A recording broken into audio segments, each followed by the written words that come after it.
سڵاتان لێبێت بینەرانی کورتسات نیوز من ئاڕۆتۆفیقم لاڵخێم شەوی پانۆراما پێتان گەیشتینەوە. هەمیشە یەکێتی نیشتیمانی کوردستان وەکو حیزبێکی سەرساحەی هەرێمی کوردستان و عێراق و ناوچەکە خۆی بە خاوەنی ئەو قەزیە نیشتیمانیانە دەبینێت کە پەیوەندی هەیە بە هەرێمی کوردستان بە خەڵکی کوردستان دواتر لە چوارچێوەی عێراقی فدرالیشدا یەکێتی نیشتیمانی کوردستان خۆی بە بەرپرسیار دەزانێت. بۆیە هەمیشە یەکێتی دەڵێت ئێمە لە پێناو هەموو خەڵکی کوردستان داین بە بێجیاوازی. بۆیە لە ئێستادا یەکێتی نیشتیمانی کوردستان دوایەوەی کە لە شاری سلێمانی لەگە سەرجەم لایەنە سیاسیەکان کۆبەوە لە هەولێر بە سەرۆکایەتی سەرۆک بابڵ جەلال تاڵەبانی سەرۆکی یەکێتی نیشتیمانی کوردستان لە چەند ڕۆژی ڕابردوو لەگەڵ نوێنەر و قونسڵی وڵاتان کۆبەوە بۆی کە دۆخی هەرێمی کوردستان و پەیوەندیە خراپەکانی نێوان یەکێتی و پارتی بگەێنێتە ئەو لایەنانە.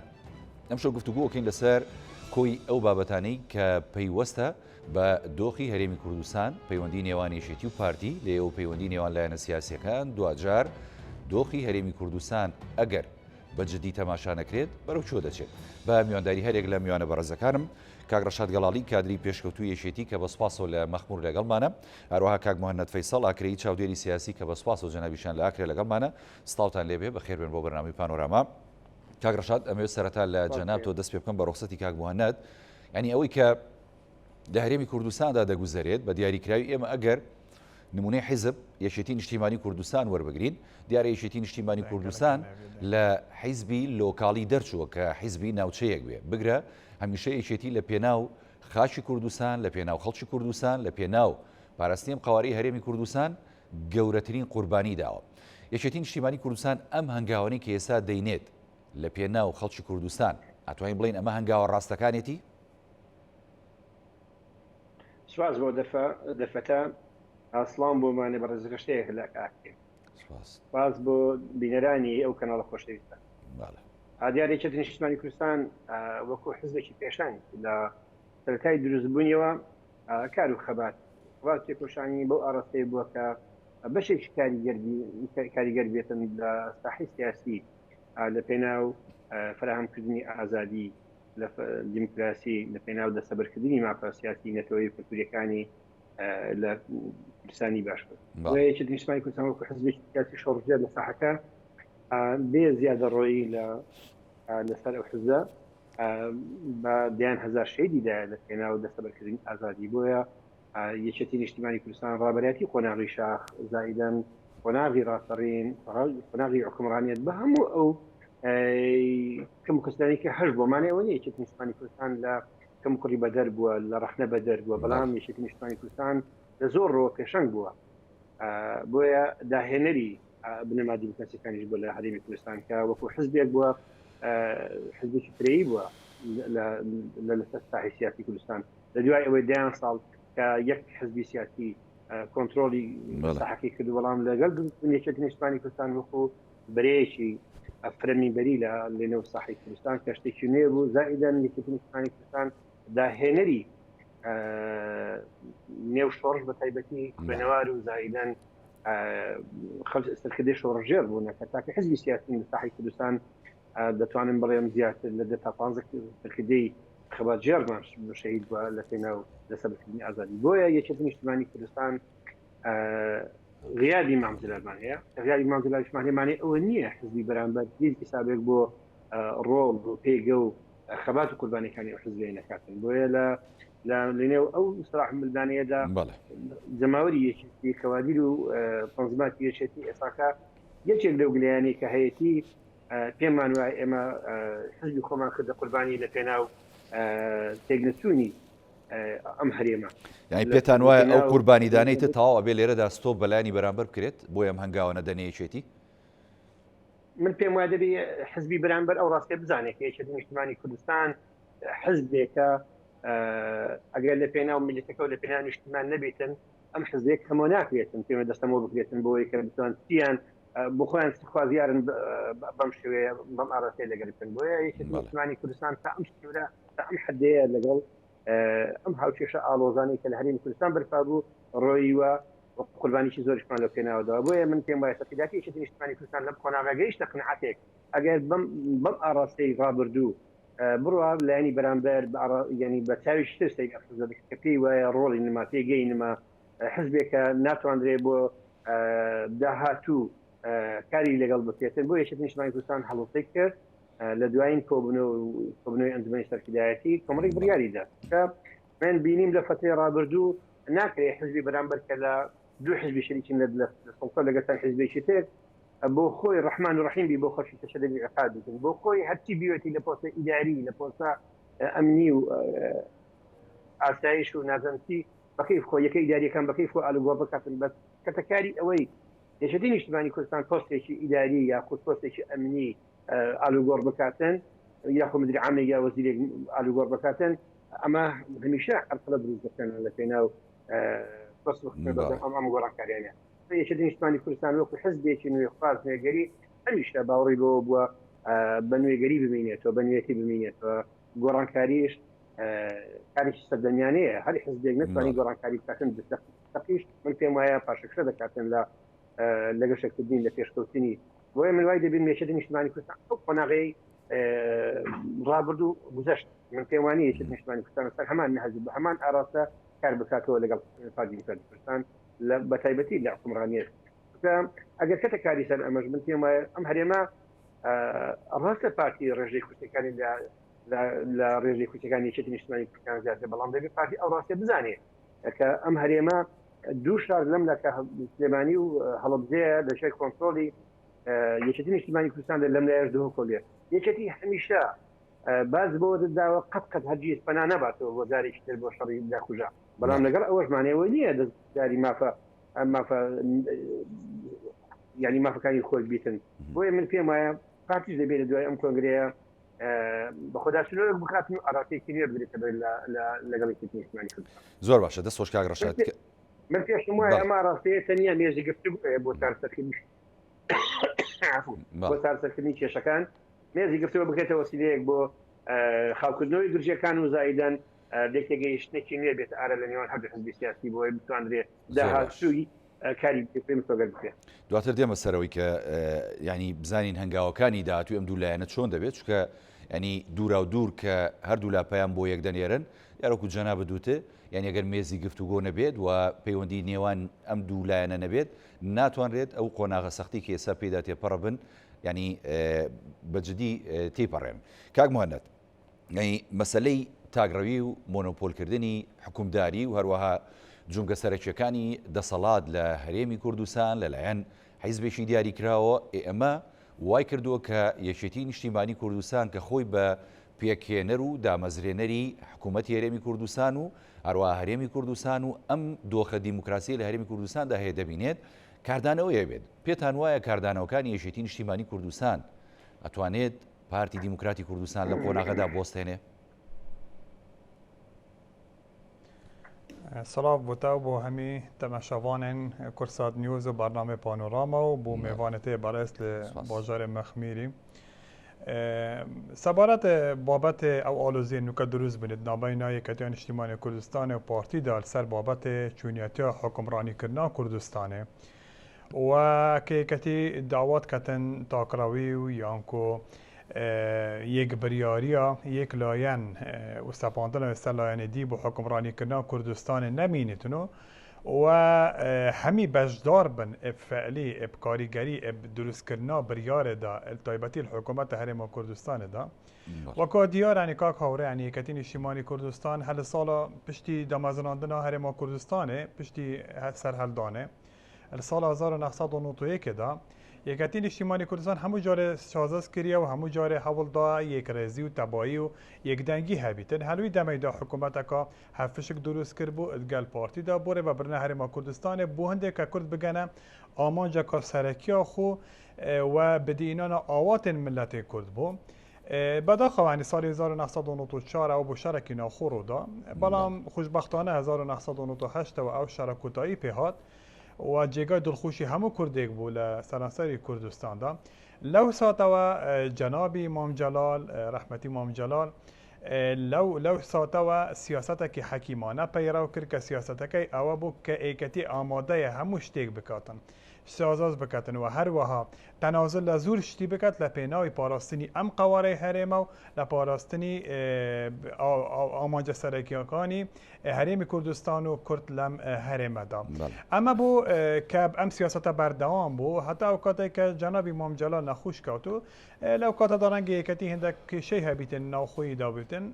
حتی گشت کنگره دا که خلق آواتا کی زور هبو که کنگرهش بتوانیتن شتیک بکتن چون که براستی لانی برانبر ام سیاست نرمه کتی ام شازاس و ام تنازل کتی کردی لپنای کرداتی و لپنای پاراستنی هرمی کردستان و هست کردی که اما کتی لاواز بوا که اما کتی بهز بوا لبر اوا ام همو تنازل و ام همو نرمیه دنوینتن اما غلط تگشتن که لانی تربو حتی گشتین امرو که کتی و هست دکاتن که گشتی یعنی هیله کی سور که دبی بلانی برانبر بلیتن اما استوپا و دبی اما یان شریکی راستقینه حکمرانی ام هرمه بین یانش او دبی یما بریاری کلاو بدینو و بکشینو لا ام جوره حکمرانی که با تاکراوی لنادا ام پیامه یکیتی بوازحی گشتوت لایانی برانبر که پارتی دموکراتی کردستان چکه براسی کردنوی جدی نبینین لایان او حزبه بو داوکانی یکیتی بخوا خروج بروج دیار دبیتن یعنی که کتی ام جارا سورا لسر امریکا اوی کراوه پیشتر او سیاست نرمی که کتی نوان دیالا همو سالانی رابردو دا که برانبر هستی که ده کمالوازی کتی استی کتی هم سیاست پیرو ناکتن یان دبی اما شراکت بین طبعا امن دبیت آموزش بشتیگ بکم یعنی لانجام ام سیاست نرمیه کتی لانجام تنازل کردنی کتی لزور شتی خو بو امی که هرمی کردستان پارستی بید و بو بدی اینانی آمانجکانی گلی کردستان کر بیتم لانی تر که بلاوازی وای خیندی و که بلاوازی ایکیتیه ایکتی استگشتی او بریاره که دبی استدلین استوب امیان شریکی راستقینه ام حکمرانی دبین یانش دبی بریاری ایکلا لیکارا بدین لسر ام بابتا لانی تر وابزانم تیگشتوه بلام اما رنگ ماویک بویتن که وانش حساباتی خویان هیا که آیا حتی چرا دیک دتوانن او حالا گلی کتی ببنه سری بلان پیمایه که کتی سوره لسر ام سیاست ایستا که پیرو دکاتن که دبی شریکی راستخینه حکمرانی هرمی کردستان بن نک بس تنها وکو شیواس لنا حکومت دابن بلام لراستی دا حکمرانی بدستی لاینه که و دیارم لهرمی کردستان با دست خوش کاغ بانات کاغ رشاد يعني یەکێتی لە ئەرزی واقع ئەتوانین بڵین لە خەباتکردنی لە هەرێمی کوردستان و ئەو جوڵانی کە لە عێراق ینی بەڕاستی لە پرۆسی پێکهێنانی حکوومەت هەروەها دانیشتنی ئەنجومەنی نوێنەران و دیاریکردنی سەر کۆمار وەڕای یەکێتی لە هاوکێشە هەرێمایەتی و نێودەوڵەتیەکانە ڕاستی ئەو دەرەخە کە لاوازێ خود نەخێر ئەمە پێچەوانەکەیەتی بە تەواوەتی کە یەکێتی حیزبێکە لە لۆکاڵیبوون دەرچوە و لەسەر ئاسی عێراق و هەرێمی کوردستان و ناوچەکە و هەروەها دنیاش حساباتی تایبەتی بۆ کرێ من پێم وایە یەکێک لەو باوەڕێی ئێستا کە پارتی ئستەخداتی پارتی گەشتە و باوەڕێی کە یەکێتی لە حزبێکی لۆکاڵی دەرچوە بوویتە حزبێکی سەرتاسەری عێراقی هەرێمایەتی نێودەوڵەتی کە ڕاستەوخۆ نزیکە لە سیاسی هەرێمایەتی سیاسی نێودەوڵەتی بۆیە من پێم وایە ئەمەیان زیاتر ڕەنگە پارتی یا ئستەخداتی پارتی هەرستان کردبوویتە بەڵام من ئەوەی لای من ڕوونە یەکێتی نیشتیمانی کوردستان جگە لەما کە ئەم ئاڕاستەی نوێی گرتوتە بەر لە بەردەم دووڕیانێکدایە یان ئەوەتە دەبی ویستی جەماوەری خۆی بێنێتە دی یا ئەوەتە وەکو حزبێکی سیاسی ڕۆژ بە ڕۆژ لە تواوەنەوە دەبیتە لەنێو ئەم حکومڕانێتە ئەم بەشداریکردنی یەکێتی نیشتیمانی کوردستان بەشداریەکی لاوازە و من پێم وایە جەماوەری یەکێتی دۆسۆزانی یەکێتی کەسوکاری شەیدانی یەکێتی ئەمانەیەکێک لە گرفتەکان بە بەردەوام داواکاریان هەیە لەبەرەوەی ئیداراتی ئەم سنوورانە بەڕاستی بەشێکی کاریگەرن لە کۆسە و تەگەرە خستنە بەردەم داواکاری ڕەوەکان من هەر بۆ نمونە هەندێک لەم زۆنەیە تۆ ئەگەر یەکێتی بی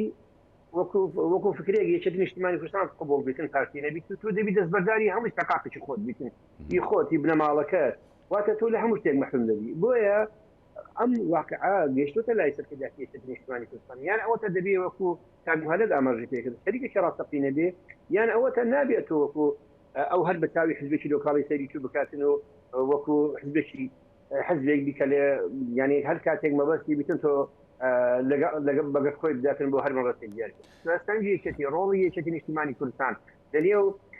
کاری پەرلەمانی یاخود لە نێو حزبولانە سیاسیەکانی عێراقی و بەتایبەتی لە دروست لا تشکیلکردنی یاخود ئەم کابینەی تازای عێراقی زائیدن بۆ دیاریکردنی سەرۆکۆمار و ئەو هاوکێشە ئاڵۆزانەی لەسەر ئاستی هەرێماتی نێودەوڵەتی لە نێو خودی ئەو قوارە سیاسانی عێراقی بوو دیارە ڕۆڵی یەکێتی نیشتیمانی کوردستان نەبایە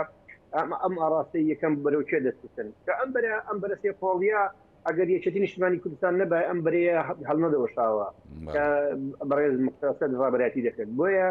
هەموو لایەک دەبێت ئەو واقع باش بزانن کە سەنگ بۆ ڕۆڵ یەکێتی نیشتیمانی کوردستان ڕۆژ بە ڕۆژ بەرە پێشتر دەچێتن و من پێشم وایە ئەمە ڕاستە دوور بە دووری پەیام بۆ یەکتر دەنێرن ئەرها دەنێرن بەڵام من پێم وایە هەتا ئەو دەقی ئێستاکە قسە دەکەین نەگەیشتینە قۆناغێکی تازە من هەر بۆ ئەوە بۆ ڕاستکردنەوەی کۆمەڵێک شت دەمێنی نمونەیەک بێن فەرموو لە ڕابردوو دشتێکی دەنای مانزەرال هەبوو کتێکی مانزەرال هەبوو ڕۆحی شاد بیتن هەمیشە لە نێو کتابەکانی خۆی نێو وتارەکانی خۆی ئاماژەی بۆ دەکرد ئەگەر یەکێتی نیشتیمانی ڕێگر بێ لە بەردەم خەباتی کوردایەتی یاخود لە بەردەم خەباتی نیشتیمانی من ئامادەمە بە یەک دقە ئەم حزبێ حەل بکەم بەتای پێبینم واتە یەکێتی نیشتیمانی کوردستان بۆ گەشەکردنی خەباتی کوردایەتی بۆ خەباتی نیشتیمانیە بۆ دەسەبەرکردنی مافە سیاسی نەتەوەی دیموکراتیەکانی ئەم ملەتەیە واتە یەکێتی نیشتیمانی کوردستان حزبێک نییە ڕێگر بێ بەشێک بێ لە پاشکۆی هەرێمایەتی بۆ تێکدانی یەکڕێزی نیشتیمانی هەر بۆ خۆی یەکێتی زۆر جار ینی لەسەر بۆ نمونە مافەکانی خەڵکی کوردستان هەر لە زاخۆ تاوەکو خانەقین ینی بەڕاستی خەباتی کردو و بێوچان ڕوبەڕووی لایەنی بەرامبەر بۆ تۆ بەدەزێنانی و مافانە هەر چاودێران ئەم جوڵانی ئێستا یەشێتی بە تایبەتی کە لە پایتەختی هەرێمی کوردستان لە هەولێر دەیکا لە پایتەختی عێراق لە بەغدا دەیکا جوڵەی هەرێمایەتی و نێودەوڵەتی هەیە ئەمە بۆ خۆی ئەکتیڤی یەکێتی دەرەخا دەڵێن بۆ ئەوەیە کە یەشێتی نایەوێت لەم پرۆسە گرنگەی هەرێمی کوردستان کە پرۆسی حکومداریە خۆی پێکەنێرێتی پاشەکشە بکات ئەگەر وایە یعنی خیاراتی بەردەم یەشێتی چێ بۆ داهات و کاک ڕەشاد من پێم وایە کۆناغێکی زۆر ئەساسە هەمیشە یەکێتی نیشتیمانی کوردستان نابێتە بەشێک لە پارچەکردنی هەرێمی کوردستان بەڵام ئەو سنوورەی لایەنی بەرامبەر باوەڕی بە ڕاوێژکردن هەیە باوەڕی بە دیالۆگ هەیە یەکێتی نیشتیمانی کوردستان ئامادەی دوورترین شوێنە لە پێناو چارەسەرکردنی کێشەکان کە لە نێوانی یەکێتی نیشتیمانی کوردستان پارتیە بەڵام لە کاتێک ئەگەر ئەم حزب هەنگاوێک نیێتە پێش ئەمن پێم وایە لە هەموو حاڵەتەکان هەوڵی ئەوە بداتێن کێشە بۆ شەقانی زۆنی ناوی لێبێن زۆنی سەوز و نیلی یاخۆ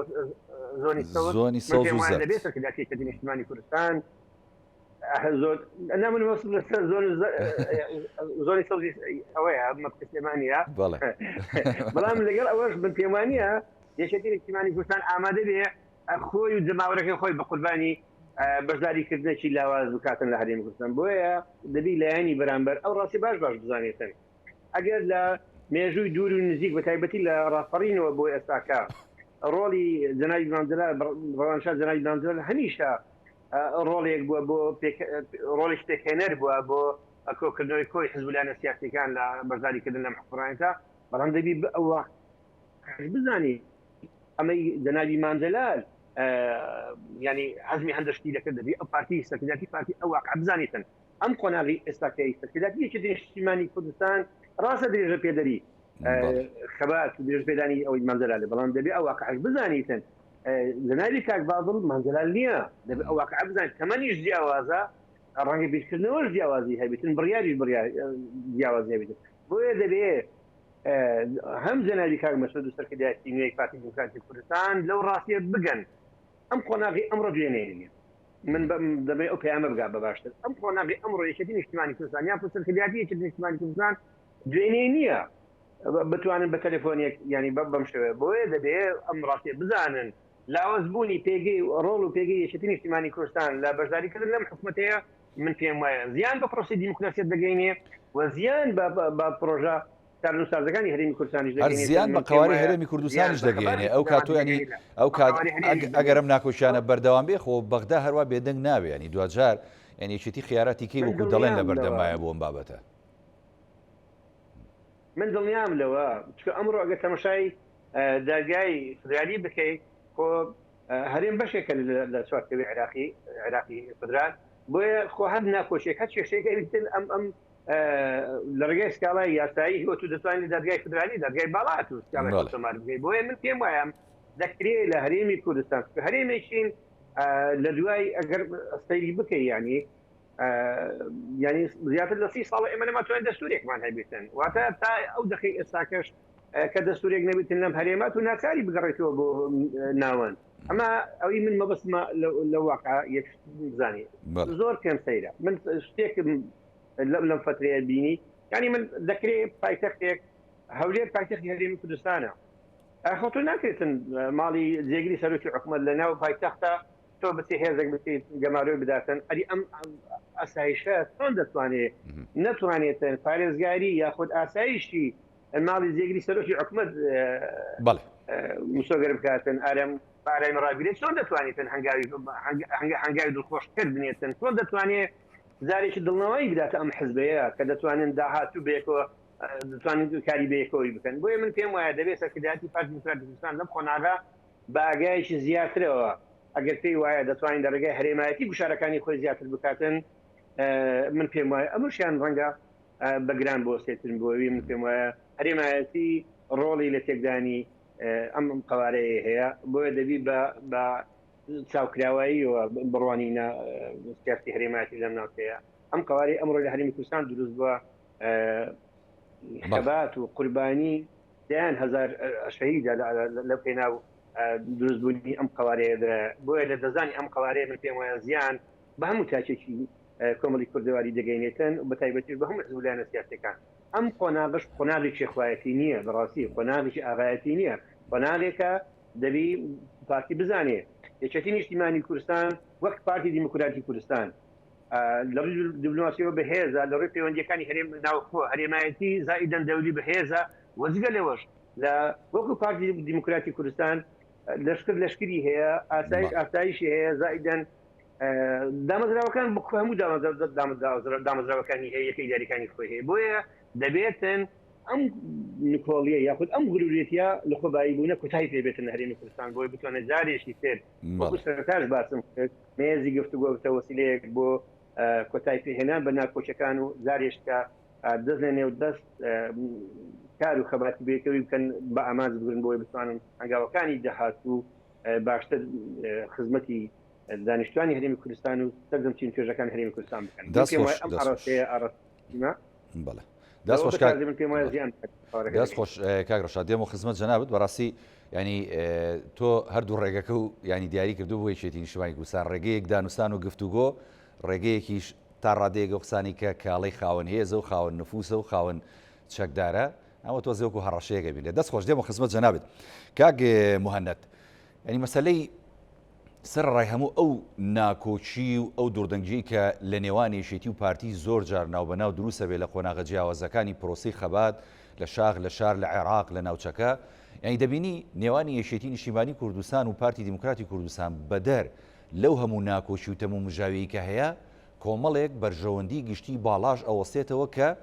یعنی باڵانسی یاخودتای تەرازووی بەرژەوەندێ باڵاکان و هاوبەشیەکان زیاترە بۆ ئەم دوولایەنەکە جارێکی دیکە پێک بێنەوەکو کاگڕەشا دەڵێ گفتوگۆکان دەست پێ بکاتەوە ئەم ئەزمونە پارێزرێ چوارچێوەی دەستوری هەرێمی کوردستان زیاتر چەسپێنرێ ئەمەیان بەلای تۆوە واقعا یاوایە بەتاکید وایە ینی ئێستا ئێمە هەمان لایەنە سیاسەکانی هەرێمی کوردستان دووزێکیان هەیە یانکو قەزیەیەکیان هەیە کە قەزیەی کوردیە لەم ناوچەیەدا بە تایبەتی قەزیەی هەرێمی کوردستانەوە ئەمانە هەمویان خەبا دەکەن بۆ بەدەئینانی ئاواتەکانی گەلی کوردستان کە هەرێمێکی سەرپەخۆ بیت، هەرێمێکی خاوەن ئیدارەی خۆ بیتن، هەرێمێکی پارێزراوە بێتن، ئەمەش کو دەبێت لەو کاتە دەبێت کە تەبایی هەبیتن و لێک تێگەیشتنێک هەبیت لە نێوان لایەنەکانی سیاسی هەرێمی کوردستان بە تایبەتی یەکێتی پارتی کە خاوەن هێزن جگە لە خاوەن جەماوەرن. فهر ناتەبایەک دروست ببێتن لە نێوان هەردوو لایەندا لە نێوان پارتی و یەکێتیدا لێک تێگەیشتن هەبێتن لە نێوانیدا ئەکید کاریگەری زۆر خراپ دەبێتن لەسەر ئایندەی هەرێمی کوردستان بە بێگومانیەوە. فتاکەڕێک کە لە نێوان هەردوو لایەن ئەمە کە گفتوگو بکرێتن بەڵام ناکرێتن هەنی لایەنێک تەنازل بکاتن و وەسازش بکاتن و نەرمی بنوێنێتن و لایەنێکی تر ئەمە نەکەتن یان لایەنێک باش بداتن ئەمە چەندین ساڵە لە ئەگەری ئەم نەرمیە و ئەم سیاسەتە وەلایەنی تر هیچ باش نەدابێتن لەسەر ئەمندا لەبەر ئەوە دەبی هەمومان پێکەوە هەموو لایەنەکان بە تایبەتی یەکەتی پارتی پێکەوە لە پێناوی ئەم هەرێمەدا باش بدەن لە پێناوی ئەم هەرێمەدا یعنی خەبات بکەن و پێکەوە کار بکەن بەلێک تێگەیشتنەوە. بەتاکید ینی ئێستا بەرجەمەندی گشتی باڵا هەیە کە گرێدا بە هەرێمی کوردستان گرێدا بە گەلی کوردستان نەک تەنها لە باشوور بەڵکو لە باکوور و لە هەموو پارچەکانی تری هەرێمی کوردستان هەمویان چاوی لەسەر ئەم هەرێمەیە ئەگەر ئەم هەرێمە ناتەبا بیت ئەگەر ئەم هەرێمە خوانەخواستە بکەویتە ناو مەترسیەکی گەورە و لە ناوچووندا طبعا هەرێم ئەوانی تر کوردانی ئەوانی کە لە بەشەکانی تری کوردستان هەیەکجار بێ ئومێد دەبن. ئەم بەرژەبەندیە باڵانە دەبی وا بکەن کە هەردوو لایەن بە تایبەتی یەکەتی پارتی و هەموو لایەنەکانی تر کە هەندێک شت دابنێن ئەو هێلانە تێپەر نەکەن یعنی نە لە پێناوی بەرژەوەندی حزبدا و لە پێناوی بەرژەوەندی تاکە کەسێکدا هەموو هێلەکان دەرباز بکەن بە مەبەستی ئەوەی وەڵڵاهی ئەمە دەبی بریارەکەی من سەر بگریتن و ئەوانی تریش دەبی هەموو گوێ بگرن. هەرێمی کوردستان وڵاتێکی سەرپەخۆ نیە هەرێمی کوردستان ئێستا بەشێکی لە عێراق وەکو ئەو میوانە بارێزەش ئیشاراتی پێ کرد یعنی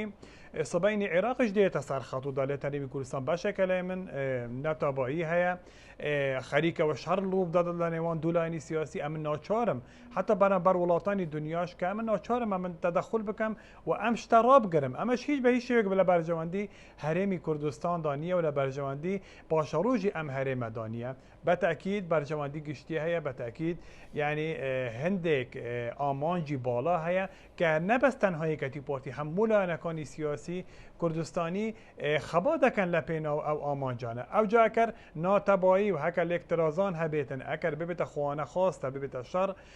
ئەم هەموو خەونانەی کە کورد ئەوەندە ساڵە بینی ئەو هەندە ڕووبارە خوینەی کە ڕێتوە لە پێناوی بەدیئینانی هەرێمێکی سەرپەخۆ و بەدیئینانی موافقەکانی کورد هەمووی لە ناو دەچیتن ڕەنگە لە شەوەک و ڕۆژێکدا ئێمە تاکە ڕێگا چارەسەر بۆ ئەم بابەتە ئەوەیە کە لێک تێگەشتنێک هەبیتن و گفتوگو هەبیت جگە لەمە دەبی تەنازل بەرامبەر تەنازل بیتن سازشکردن بەرامبەر سازشکردن بیتن نەک لایەنێک سازش بکەن و لایەنێکی تریش بڵێتن وەڵاوەی من دەوێت دەبی ئەنگ و جێبەجێ بکەن ئەمە بەڕاستی ناگەتە هیچ چارەسەرێک و ڕەنگە قەیرانەکە قوڵتر بێتن و بیتە ئەگەری ئەمەش کە خوانە خواستم هەرێمە بکەویتە مەترسیەکی زۆر گەورەدا. بەڵێ دەستخۆش کاگەی ڕەشاد زۆر جاریانی ئێمە بینیمانە و خودی لایەنی یەکێتی نیشتیمانی کوردستانی ژانی هەمیشە و ڕاستیە دەڵێ کە لایەنی بەرامبەر کە پارتی دیموکراتی کوردستانە هەمیشە لە پیلانجێڕیدا بۆ بەرامبەر بە یەکێتی و هەمیشە لە تۆمەتبەخشینەوەدا بۆ بەرامبەر یەکێتی لە زۆرێک لە پرسە گرنگەکانی ئەم نەتەوە نیشتیمانە کە هەمیشە یەکێتی نیشتیمانی کوردستان بە ئامانجی بنەڕەتی و سەرەکی سەیری کردووە بەڵام دەبینی لە بەرامبەرە بۆ شێوازە تەماشای دەکرێت و لێکدانەوەی بۆ دەکرێت. پێ دوایە یەکێتی نیشتیمانی کوردستان سوورە لەسەر پاراستنی قاواری هەرێمی کوردستان بەو شێوەی کە هەیە و کۆمەڵێک کێشەکە لە هەرێمی کوردستانێ بە تایبەتی مەسەلەی دەستور مەسەلەی هەڵبژاردن مەسەلەی کۆمسیۆن مەسەلەی تۆماری دەنگدەران ئەمانە ئەولەویەتی یەکێتیە بۆیە لایەنی بەرامبەر تا ڕادەیەک هەندێک پیلان و تۆمەت بۆ یەکێتی دروست دەکات. لە دوایین کۆمێکی تو دەست پێ دەکەم من تۆماری دەنگدەران کۆمیسیۆن ئەگەر تۆماری دەنگدەران پاک نەکرێتەوە کۆمیسیۆن ینی تایبەتی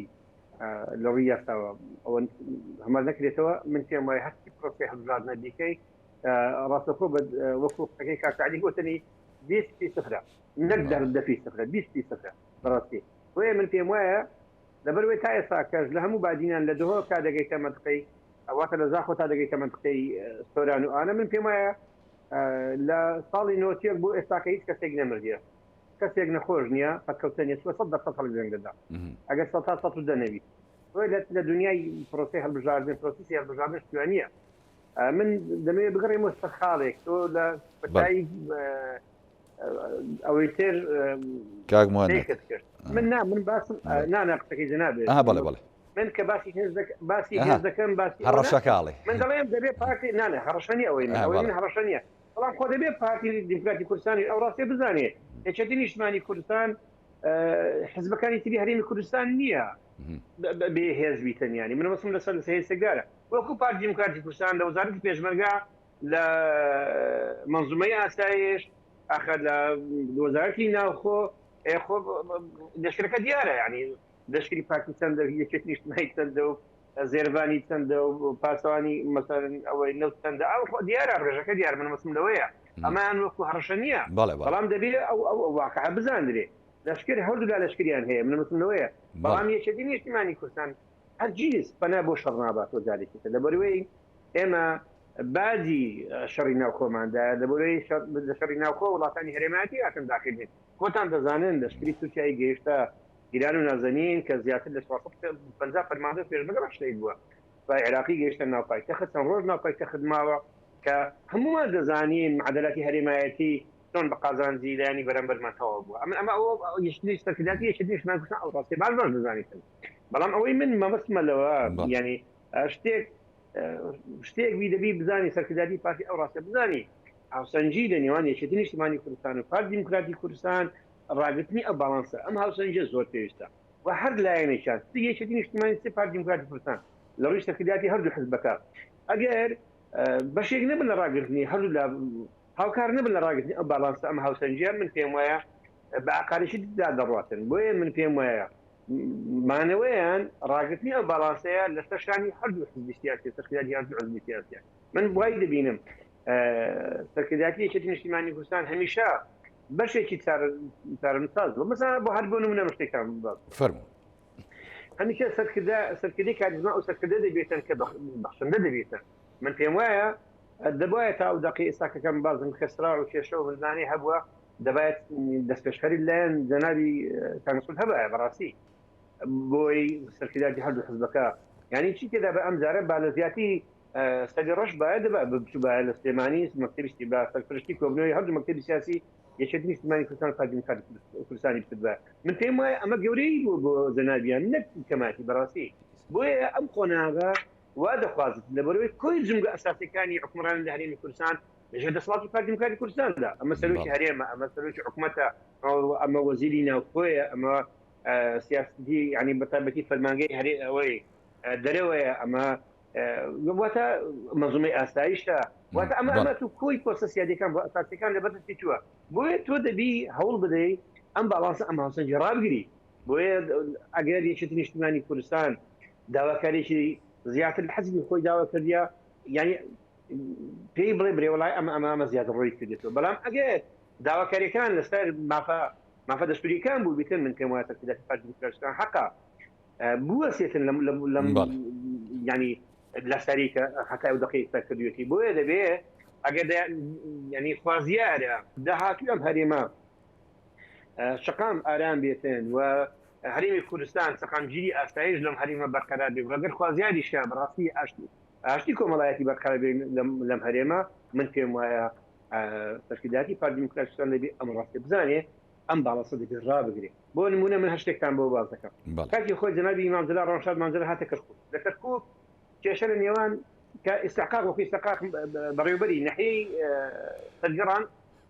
یەکێتی داوای دەکرد و پارتیش داوای دەکرد کە ئستحقاق یەکێتی بوو باشە برادرانی پارتی دیموکراتی کوردستان لەسەر ئاستی لق و برێن فەرمانگەکانی کە قایم قائمون در ناحیە چەند ئەستیان هەبوو چون لەگەڵ جەنابی مامزەلا هەمووانی کۆکردەوە ئەمان پێداگیریان کرد لەسەر ئەوەی گوتی کێشەتان چیە بۆ ئەم مزیدە حیواندارانێ پارتی گوتی ئەمە حەزمان لێیە برادرانی پارتی گوتیان ئەمە حەزمان لێیە ئەم پۆستە بۆ ئێمە بێتن ئێ گوتی بدە کاندیدەکەم بدێ کاندیدێکیان دات و ڕاست بەڕێوەبەری ناحیەکە درا بە پارتی دیموکراتی کوردستان باوەڕ بکەن دەتوانن بڕێن لە 2003ەوە کە لێژنەی هاوبەشی باڵا لێژنەی باڵای هاوبەشە بوو بۆ کارەستەکردنی خۆی ئەم کێشانە بە تایبەتی لە خانەقین تا دەگەیشتا زمار بە ئەنجومەنی پارێزگای کەرکووکەوە هی سەڵاحەدین کە خانەقین و مەندەری ئانە بوو زائیدەن بۆ موسڵیش لێژنەی باڵا بەڕێزان جەنابی کاکۆسەر بوو و زائیدەن دکتۆر ڕۆژنووشاوێت بوو تا ئەو دقی ئێستاکەش ئێمە لە هەموو پۆستەکانی ئیداری لە پارێزگای مووسڵ محرومین بێ بەشین بەڕاستی بۆ یەکێتی نیشتیمانی کوردستان نەیویست بەشێک بین لە دروستکردنی ئاژاوە لەم ناپێشەشانە بە تایبەتی لە مەخموور تا دەگەیشتا مووسڵ و هەموو کەسیش دەیزانی پێگا ڕۆڵی مێژووی یەکێتی نیشتیمانی کوردستان لە خەباتی شاخ لە سنووری مەخموور ئاخەزیاتی ئێمە لە 400 زیاتر لە 400 شەهیدی سەنگەرمان هەیە یان 500 شەهید شتێکم ترمان هەیە لە سنوورەکە بە سەدان کەم ئەندامی سەنگەرمان هەیە کەچی مەخموور بە چوار ناحیەتەوە نەقایم قام و نەبڕێبەرێکی ناحیەتی یەکێتی نیشتیمانی کوردستان بوو لە هەموو پارێزگای مووسڵ باماشێ بۆستی بۆیە من وای دەبینم هەر حزبێکی سیاسی لەم قۆناغە بە تایبەتی هەر حزبی باڵادەست لە هەرێمی کوردستان کە یەکێتی نیشتیمانی کوردستان پارتی دیموکراتی کوردستانە دەبێت ئەم ڕاستیە بزانن لێکترازان لە نێوان یەکێتی نیشتیمانی کوردستان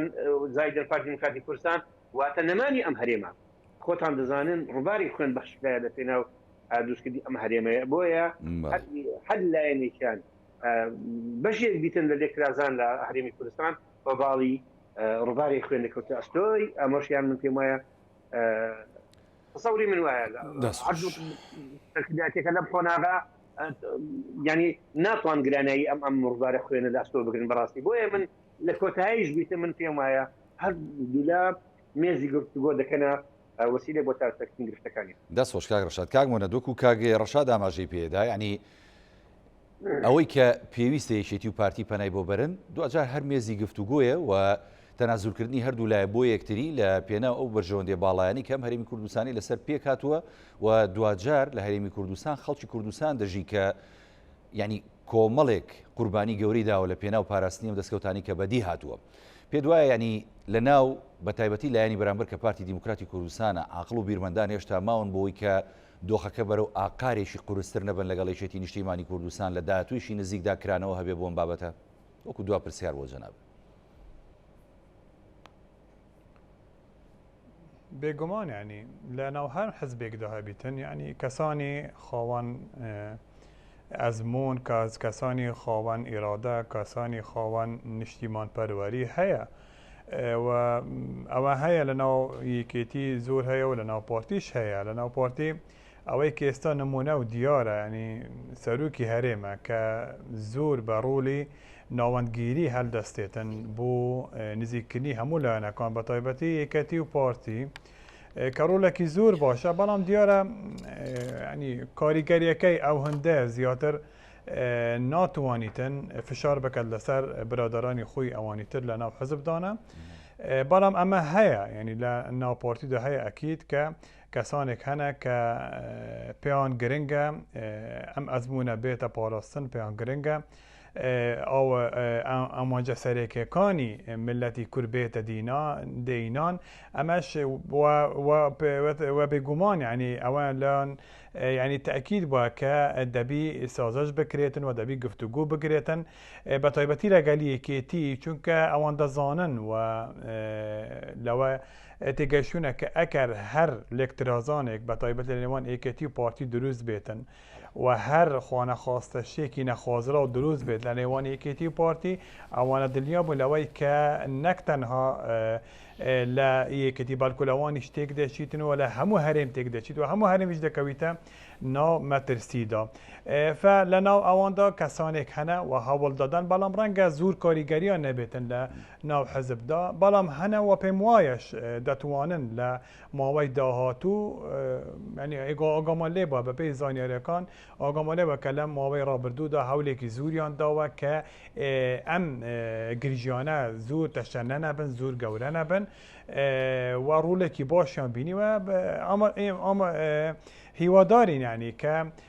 بتوانن ئیشێکی باشتر بکەن و هەوڵ بدەن کە هەردوولا بخنە سەر مێزەی گفتوگو و سازشی بەرامبەر یەکتر بکەن و تەنازل بەرامبەر یەکتر بکەن لە پێناوی ئەم گەلەدا لە پێناوی پاراستنی هەرێمی کوردستاندا ئەزمموی هەرێمی کوردستاندا و لە پاراستنی یەکبوونی کورد و یەکبوونی دەنگی کورد بە تایبەتی لە بەغدادا چونکە ئەم لێکترازانە و ئەم گریژەی کە هەیە ئێستا بەڕاستی ینی بە شێوە ئەزەکی ینی بەرچاو پێگەی هەرێمی کوردستان لە بەغدا لاواز دەکاتن و ڕەنگە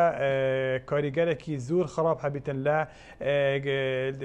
تەعاملکردنی بەغدا لەگەڵ هەرێمی کوردستاندا لە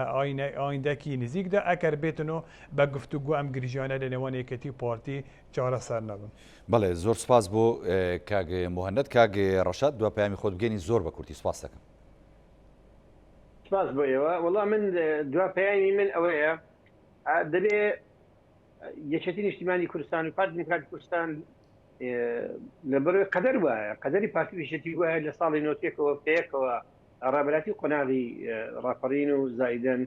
حکوومەتی هەرێمی کوردستانیان کردیا بۆیە باشترین قۆناغ لەم قۆناغە باشترین وەسیلە ئەوەیە بەڕاستی واز لەم یەکتر قبول نەکردنە بێنن و یەکتر ڕۆژکردنەوە قۆناغی یەکتر ڕۆژکردنەوە کۆتایی هاتیە دەبێ عقل بێتەوە بەر لە بۆرەوەی ئەگەر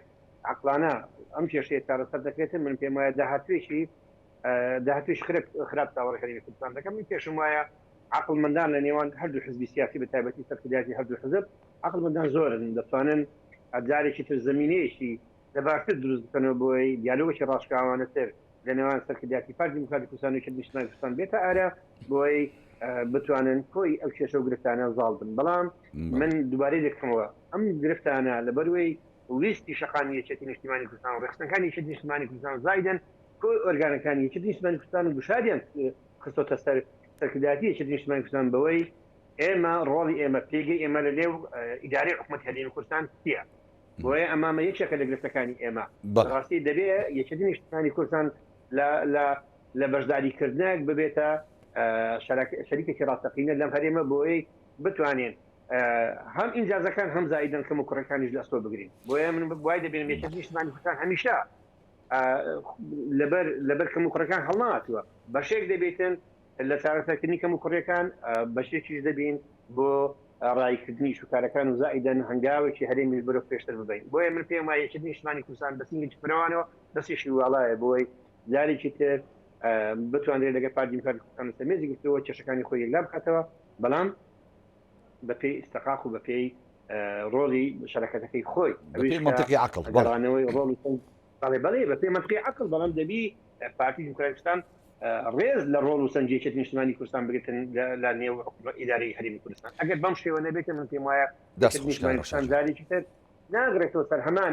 ئەم ئاڕاستەی لە ڕابردوو لە هەرێمی کوردستان کاری پێکردووە. زۆر سپاس بۆ میوانە بەرزەکان کاک ڕەشاد گەڵاڵی کادری پێشکەوتووی یەکێتی کە لە مەخموورەوە لەگەڵ ما سپاس دەکەم سپاس بۆ کاک مەنەت فەیسەڵاکەری چاودێری سیاسی کە لە ئاکرێ لە بەرنامەی پانۆراما لەگەڵ مام سپاستان دەکەم. باڵای بینەرانی بەڕێز ئەڵقەی ئەم شەوی پانۆراما پێشکەشکرا خواتان لەگەڵ.